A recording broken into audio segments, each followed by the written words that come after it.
আজকে আমি দাঁড়িয়ে আছি এই সময় বার্সেলোনায় কাসা বাতলোর সামনে বিশ্ব বই দিবস। আজকে 23শে এপ্রিল। এখানে সেলিব্রেট হয় এই দিনটা সান জর্জি হিসাবে, সেন্ট জর্জ ডে।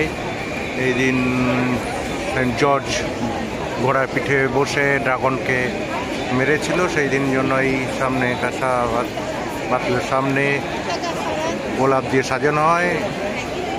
এবং আমাদের সামনে আজকে এখানে ট্র্যাডিশন হচ্ছে ছেলেরা নর্মালি তার মেয়েদেরকে গোলাপ দেয় আর মেয়েরা ছেলেদেরকে একটা বই উপহার দেয়।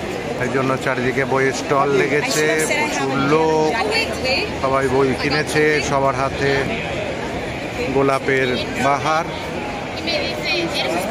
এখানে গোলাপ বিক্রি হচ্ছে। আর এটা হচ্ছে পাসেজ দে গ্রাসিয়া, বার্সেলোনার সবচেয়ে ফেমাস স্ট্রিট। এখানে চারিদিকে প্রচুর লোক, আর আমরা দেখানো হচ্ছে এইভাবেই।